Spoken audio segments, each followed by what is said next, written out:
Have you ever sat in bed at night and thought about your dream garden?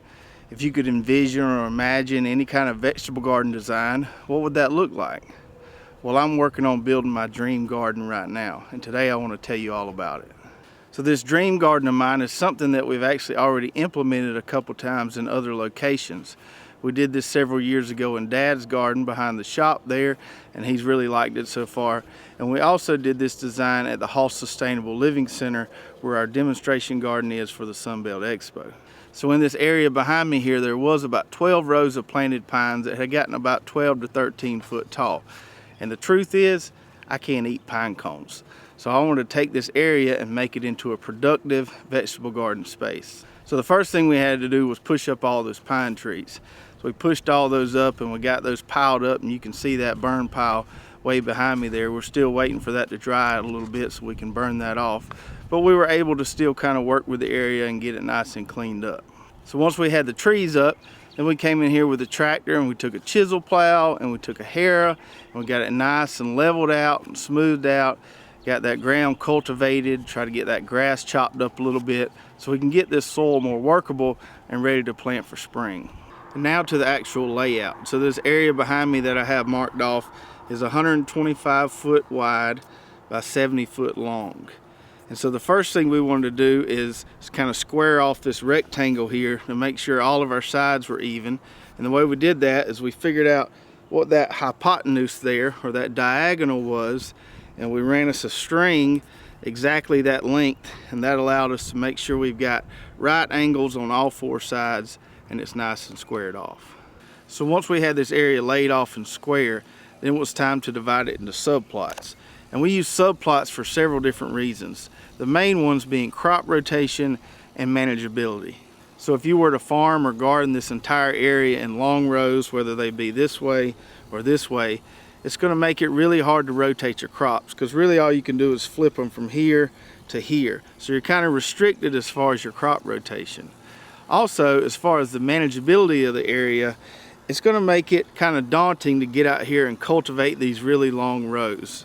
So if we break it up into little subplots, it's a lot more manageable, and we can just do one plot a day, and we can keep ahead of the weeds in our garden and keep everything nice and clean.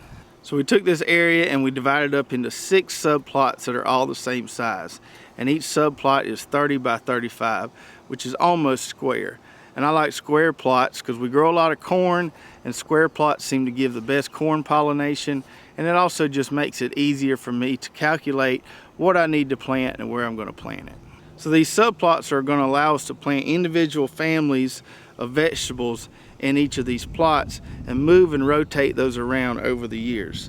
So with this design, we're not always planting potatoes in the same place, we're not always planting corn in the same place, we're not always planting squash in the same place, and that's going to help out with a lot of our pest control and our soil diseases. Now in between these subplots here, we've got these walkways, and I designed my walkways to be 10 foot wide, so I had plenty of room to get in between those plots there. I can take my little mule buggy and drive down through there and harvest, and I don't have to walk so far to carry things back and forth to the barn. Once we had the subplots determined, then we could start mapping out what we're going to plant in each of these individual plots come spring. As you can see here, I've written down in each of these boxes what we're going to plant for spring. Now these are all relatively warm weather crops. We still got our other gardens around here. We've got 4 other small plots that you've seen us use in all of our other videos.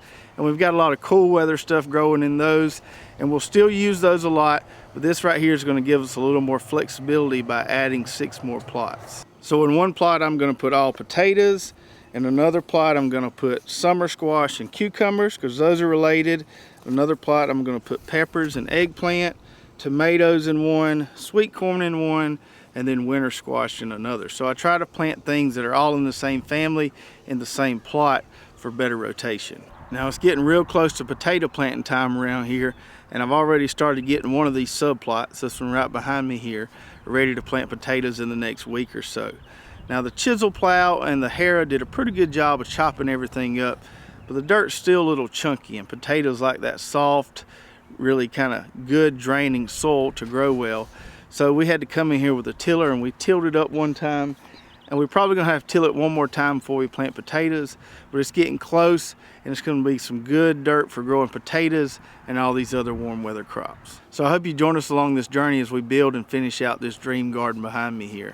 I'm really excited to get all these spring crops planted and see what this thing looks like when it's just completely full of clean, healthy, great tasting vegetables. And if you've got the space on your property, I would highly encourage you to try out a vegetable garden design like this right here. We've already proven it in a couple different locations and it's worked really well there, and I'm super excited to finally have it implemented right here. Hope you enjoyed this video. We'll see you next time.